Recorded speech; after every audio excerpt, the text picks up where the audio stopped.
Hello friends. आज मैं कुछ बेसिक्स बताने जा रहा हूँ जो बिगनर्स हैं इंग्लिश स्पीकिंग के, ये उनके लिए बेसिकली हैं।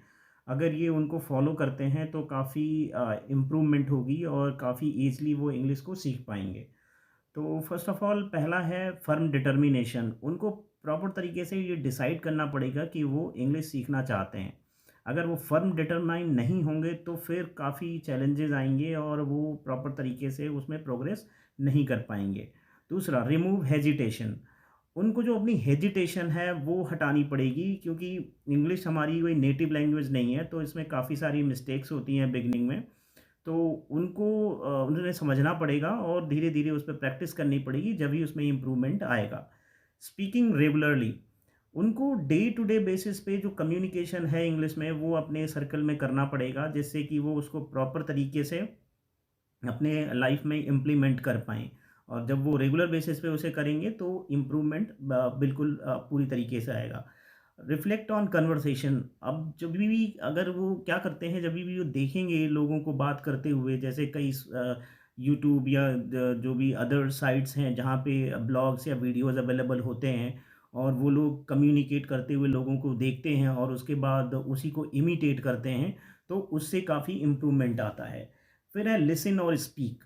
अगर वो किसी को सुनते हैं और फिर उसकी तरीके से बोलते हैं और उन चीज़ों को डे टू डे बेसिस पे प्रैक्टिस करते हैं, तो वो ईज़िली उनको इम्प्रूवमेंट दे पाएगा। Prepare cheat sheets. उनको कुछ अलग तरीके से नोट्स बनाने पड़ेंगे, या मतलब उनको कुछ अलग तरीके के सब्जेक्टिव पेपर्स बनाने पड़ेंगे जो वो डे टू डे बेसिस पे उनसे लर्न कर पाएँ। कंटिन्यूअस लर्निंग में बहुत ज़रूरी है कि वो बुक्स को पढ़ें, कुछ न्यूज़पेपर्स पढ़ें, मैगज़ीन्स पढ़ें, ब्लॉग्स देखें। अगर ये सब देखते हैं और उसको डे टू डे बेसिस पे डिस्कस करते हैं अपने फ्रेंड सर्कल में, तो इम्प्रूवमेंट आता है। Record your own voice. अपनी वॉइस को अगर वो मोबाइल फ़ोन में रिकॉर्ड करते हैं, फिर उसको सुनते हैं, तो उन्हें ईज़िली पता चलता है कि उन्होंने कौन-कौन सी मिस्टेक्स करी हैं और उनको कैसे इम्प्रूव किया जा सकता है। Learn phrases rather than single words. क्या करना है कि जो फ्रेजेस हैं इंग्लिश में उनको ज़्यादा सीखना है, सो दैट कि सिंगल वर्ड की जगह उन फ्रेजेस को यूज़ कर पाएँ और अपनी कम्युनिकेशन को इफ़ेक्टिव कर पाएँ। Having fun. जब भी इंग्लिश बात करते हैं इंग्लिश में अपने फ्रेंड सर्कल में, या कोई गैदरिंग होती है, कहीं अपॉर्चुनिटी मिलती है अपने आइडियाज़ को शेयर करने के लिए, तो उसको एज ए फ़न एक्टिविटी लेना चाहिए, जिससे कि वो एक तरीके का उनके लिए फ़न भी होगा और लर्निंग भी होगी। Thank you for watching. कुछ बेसिक रिक्वायरमेंट्स होती हैं इंग्लिश कम्युनिकेशन को सीखने के लिए। तो उनमें पहली बेसिक कम्युनिकेशन रिक्वायरमेंट जो है वो है कि आपको टेंसेस का प्रॉपर नॉलेज होना चाहिए, सो दैट कि आप इंग्लिश को करेक्टली बोल पाएँ। दूसरा, आपकी जो वोकैब्युलरी है वो काफ़ी स्ट्रॉन्ग होनी चाहिए, क्योंकि अगर आपको वर्ड्स नहीं है तो आप सेंटेंस प्रॉपर क्रिएट नहीं कर पाएँगे। उसके अलावा फिर आपको जो सेंटेंस क्रिएशन की जो टेक्नीक है, वो किस तरीके से सेंटेंस क्रिएट होगा, उसका प्रॉपर आइडिया होना चाहिए। तो ये बेसिक रिक्वायरमेंट्स आपको फुलफ़िल कर लेनी चाहिए इंग्लिश सीखने से पहले। यहाँ पे मैं आपको बेसिक नॉलेज देने जा रहा हूँ प्रेजेंट टेंस का। इस प्रेजेंट टेंस में आप इस स्लाइड को देख सकते हैं।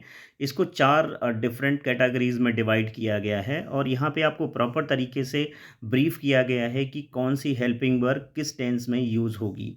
उसके अलावा यहाँ पे आपको दिखाया गया है कि किस तरीके से आप जो सेंटेंस है वो क्रिएट कर सकते हैं, और कौन-कौन सी हेल्पिंग वर्ब आपको सपोर्ट करेंगी किस-किस पर्टिकुलर टेंस पे। अब बात करते हैं पास्ट टेंस की। पास्ट टेंस भी 4 डिफरेंट कैटेगरीज़ हैं। इस कैटेगरीज़ में फर्स्ट कॉलम में जो आपको दिखाया जा रहा है कि कौन-सा जो हेल्पिंग वर्ब है वो किस टेंस में पर्टिकुलर यूज़ होगा। उसके अलावा इसमें आपको कुछ हमने सैंपल टेंसेस सेंटेंस बना के दिए हुए हैं।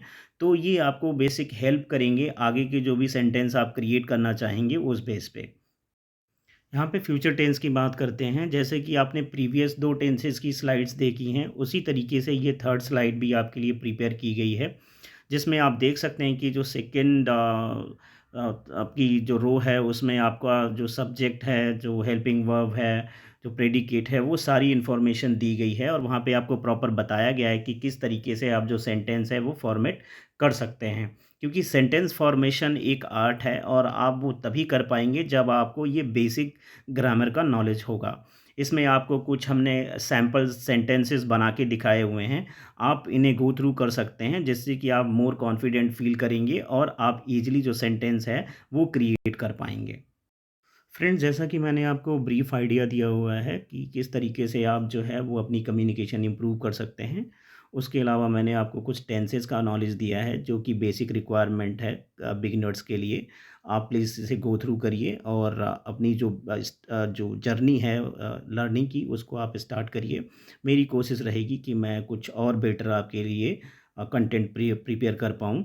बाकी आप जो है इस वीडियो को लाइक करिए, सब्सक्राइब करिए और हमें कमेंट करके बताइए अगर आपकी कुछ और रिक्वायरमेंट है वो फुलफ़िल करने की मैं पूरी कोशिश करूँगा। Thank you for watching.